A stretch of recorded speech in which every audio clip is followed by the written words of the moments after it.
frailes de la Orden de San Benito, caballeros sobre 2 dromedarios, que no eran más pequeñas 2 mulas en que venían.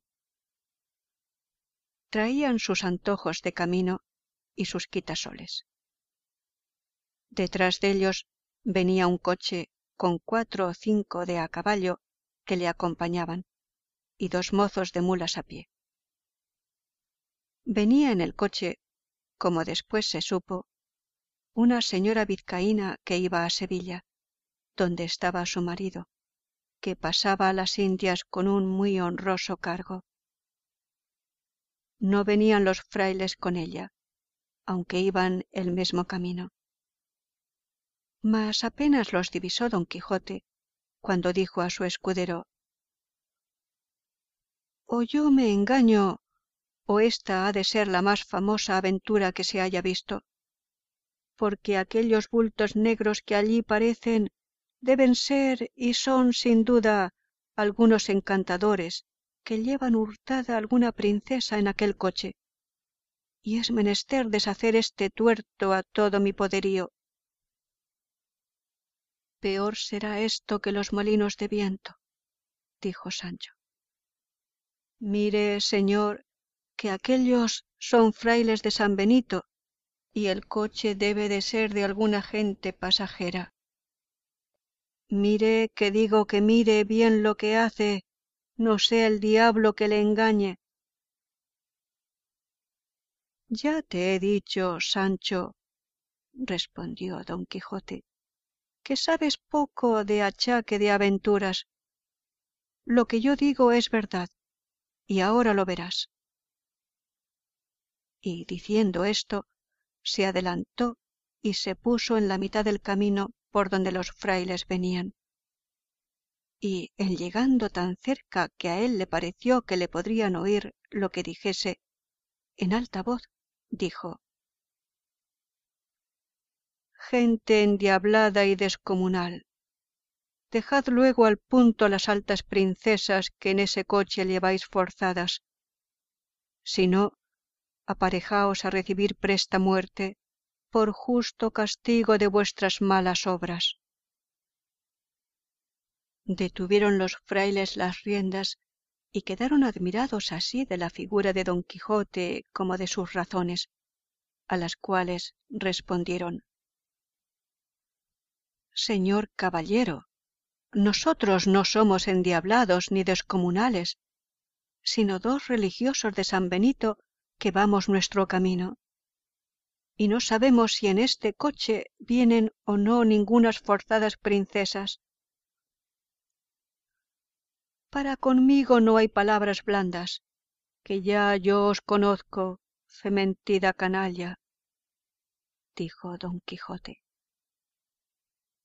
Y sin esperar más respuesta, picó a Rocinante, y, la lanza baja, arremetió contra el primero fraile con tanta furia y denuedo que si el fraile no se dejara caer de la mula, él le hiciera venir al suelo mal de su grado, y aun mal ferido, si no cayera muerto. El segundo religioso, que vio del modo que trataban a su compañero, puso piernas al castillo de su buena mula y comenzó a correr por aquella campaña más ligero que el mesmo viento. Sancho Panza, que vio en el suelo al fraile, apeándose ligeramente de su asno, arremetió a él y le comenzó a quitar los hábitos.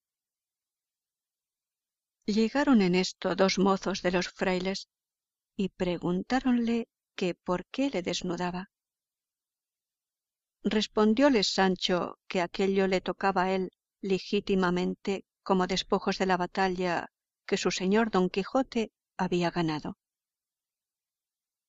Los mozos, que no sabían de burlas ni entendían aquello de despojos ni batallas, viendo que ya don Quijote estaba desviado de allí hablando con las que en el coche venían, arremetieron con Sancho y dieron con él en el suelo, y sin dejarle pelo en las barbas le molieron a coces y le dejaron tendido en el suelo sin aliento ni sentido.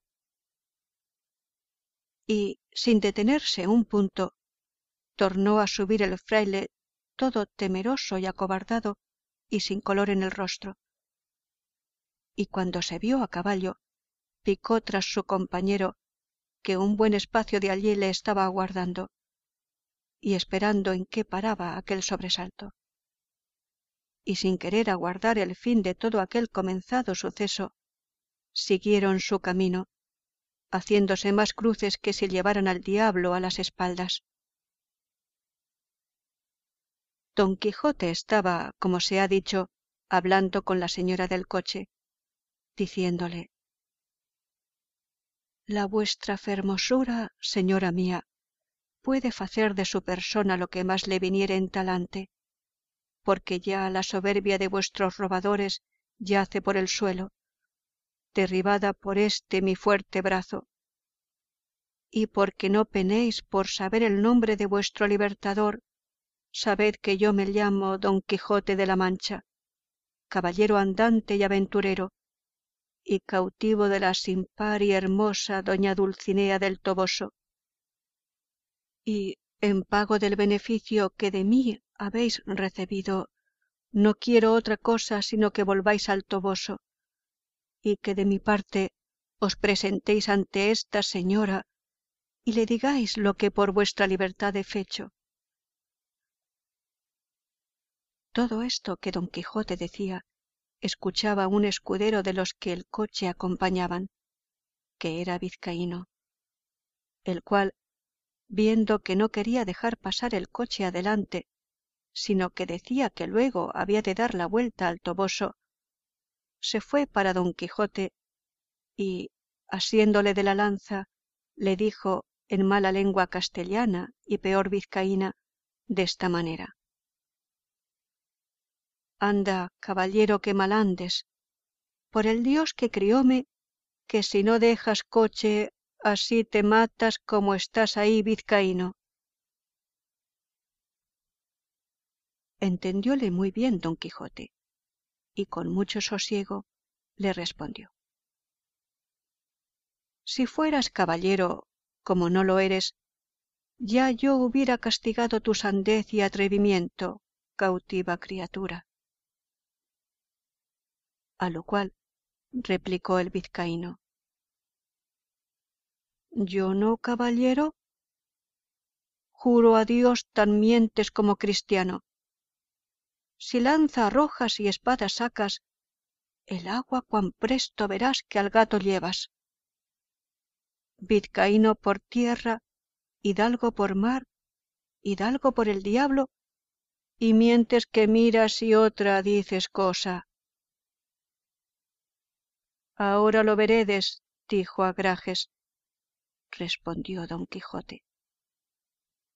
Y, arrojando la lanza en el suelo, sacó su espada y embrazó su rodela, y arremetió al vizcaíno con determinación de quitarle la vida.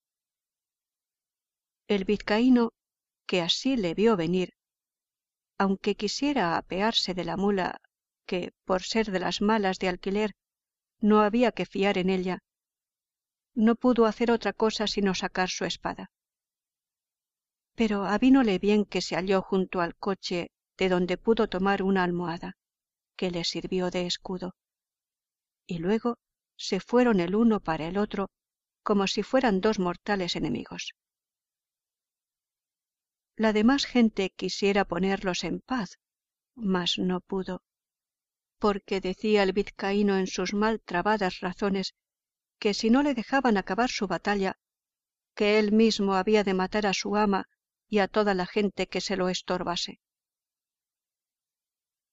La señora del coche, admirada y temerosa de lo que veía, hizo al cochero que se desviase de allí algún poco, y desde lejos se puso a mirar la rigurosa contienda, en el discurso de la cual dio el vizcaíno una gran cuchillada a don Quijote encima de un hombro, por encima de la rodela, que, a dársela sin defensa, le abriera hasta la cintura. Don Quijote, que sintió la pesadumbre de aquel desaforado golpe, dio una gran voz, diciendo: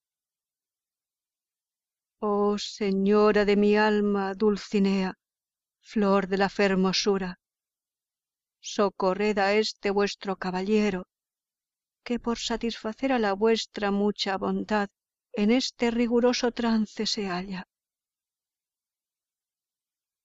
El decir esto y el apretar la espada y el cubrirse bien de su rodela y el arremeter al vizcaíno, todo fue en un tiempo, llevando determinación de aventurarlo todo a la de un golpe solo. El vizcaíno, que así le vio venir contra él, bien entendió por su denuedo su coraje, y determinó de hacer lo mesmo que don Quijote, y así le aguardó bien cubierto de su almohada, sin poder rodear la mula a una ni a otra parte, que ya de puro cansada y no hecha a semejantes niñerías, no podía dar un paso. Venía, pues, como se ha dicho, don Quijote contra el cauto vizcaíno con la espada en alto, con determinación de abrirle por medio, y el vizcaíno le aguardaba ansí mesmo, levantada la espada y aforrado con su almohada. Y todos los circunstantes estaban temerosos y colgados de lo que había de suceder de aquellos tamaños golpes con que se amenazaban. Y la señora del coche y las demás criadas suyas estaban haciendo 1000 votos y ofrecimientos a todas las imágenes y casas de devoción de España, porque Dios librase a su escudero y a ellas de aquel tan grande peligro en que se hallaban. Pero está el daño de todo esto, que en este punto y término deja pendiente el autor de esta historia esta batalla, disculpándose que no halló más escrito de estas hazañas de don Quijote, de las que deja referidas.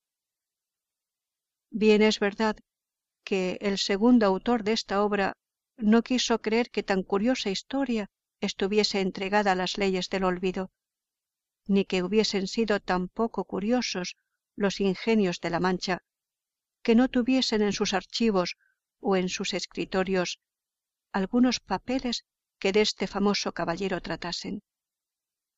Y así, con esta imaginación, no se desesperó de hallar el fin de esta apacible historia, el cual, siéndole el cielo favorable, le halló de modo que se contará en la segunda parte.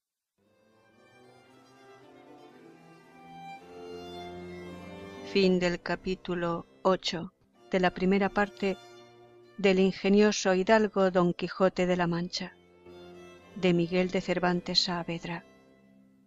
Leído por Alba para albalearning.com.